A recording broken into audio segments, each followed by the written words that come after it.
परिवार की तरह थे। साथ में उनके बूढ़े माँ बाप, ये उनकी माँ है और इनके पिताजी हैं, ये पिताजी हैं। बूढ़े माँ बाप के वो एकलौता बुढ़ापे की लाठी का सहारा थे और उस लाठी का उन्होंने छीन लिया है। मैं आप लोगों के माध्यम से मांग करना चाहता हूँ कि इस पीड़ित परिवार को 50 लाख रुपया आर्थिक योगदान, एक पक्का मकान, इन लोगों ने एक कमरा पीछे बनवाया है जिसमें अपनी 3 भैंस बेच करके तब किसी प्रकार से कमरा बनवा पाया है परिवार। और इनके पास ज़मीन नहीं है, तो ये 5 बीघा की ज़मीन हमारी पार्टी आज़ाद समाज पार्टी इस परिवार के साथ खड़ी है और जब तक सरकार नहीं देगी हम लोग ये लड़ाई लड़ेंगे। और एक नौकरी और 2 शस्त्र असलहा, सुरक्षा भी प्रशासन इनको दे, शासन प्रशासन इनको जान माल की। चूँकि जो अपराधी हैं वे पुलिस के संरक्षण में रहते हुए भी बराबर धमकी दे रहे हैं कि हम आएंगे तो तुम्हें हम गोली मार देंगे, एक एक चमारों को हम गोली मार देंगे। ये जेल से भेज रहे हैं, पुलिस के कस्टडी में रहते बोल रहे हैं। मैं माननीय मुख्यमंत्री जी से कहना चाहता हूँ कि माननीय मुख्यमंत्री जी, आप तो प्रदेश में कहीं कोई घटना होती है तो आपका बुलडोजर चला जाता है। बुलडोजर आपका कहाँ है, सो जाता है क्या जब आपके जाति के लोग जब एक घटना इस देश में करते हैं? और कैसे इतने आराम से वो लोग जेल में थाने वाले पुलिस पकड़ लिए। आप गाड़ी नहीं पलटाए, आप गाड़ी नहीं पलटाए, क्यों? आपकी जात के हैं, जाति देख के आप न्याय करेंगे। आपकी जात देखोगे तो न्याय नहीं, गाड़ी नहीं पलटेगी। अच्छा सर, दलितों के साथ कब तक ऐसा शोषण होता रहेगा? रोजाना ऐसी खबर जो है दलितों के साथ देखने को मिलता है। क्या दलितों के जीने का अधिकार इस संविधान में नहीं है? आपकी पार्टी सुरक्षा नहीं कर पा रही है?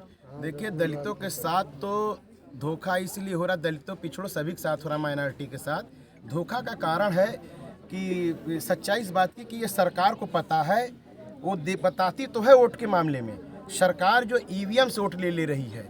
अगर जिस दिन बैलेट पेपर से चुनाव होता तो आज मुख्यमंत्री यहाँ होता, आज मुख्यमंत्री होता। मैं मुख्यमंत्री से पूछना चाहता हूँ, जब किसी भी उनके 3 वर्णों में किसी की हत्या होती है या कोई मर्डर होता है, कुछ होता है, तो तुरंत 1-1, 2-2 करोड़ रुपया देते हो और घर चले जाते हो बैठ के मिलने बदे। तो सरकार के अभी कोई नुमाइंदा मुख्यमंत्री नहीं आया, क्यों? कि इनको पता है कि ये गाजर मूली की तरह है, उनका समाज मारने बदे उस व्यवस्था को करने में तैयार है। लेकिन ये ध्यान दें, माननीय मुख्यमंत्री जी, हम अपील करना चाहते हैं कि आप पूरे सूबे के, आप सबके हैं, आप संवैधानिक पीठ पे बैठे हुए हैं, आप सबके मुख्यमंत्री हैं, आपसे न्याय की उम्मीद है, उस कुर्सी से उम्मीद हम न्याय की रखते हैं।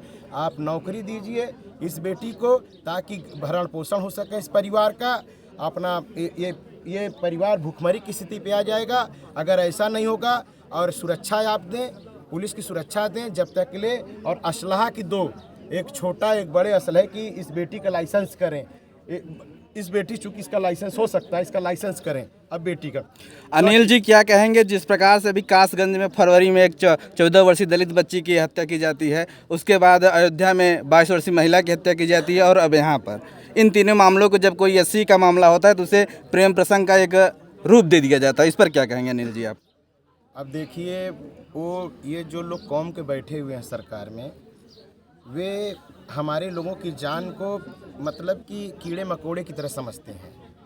बहुजन समाज के लोगों की जान को कीड़े मकोड़े समझते हैं और उन्हीं लोगों की सरकार है।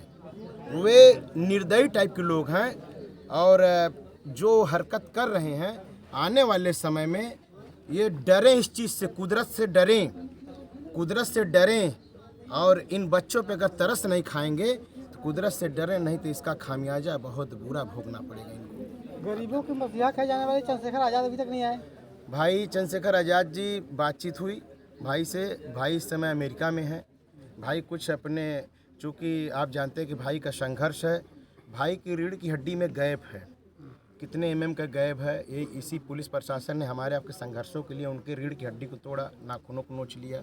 तो वे थोड़ा सा अपने पीछे बैकबोन को दिखाने पे भी गए हैं और वहाँ बाबा साहब की जयंती मनाने भी लोग भी हैं, वहाँ पे भी हैं।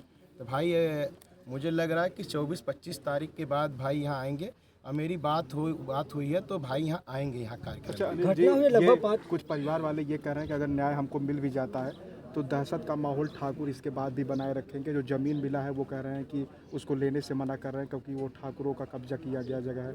यानी इनके अभी भी जो है वो दहशत का माहौल परिवार में अभी भी बरकरार है। हम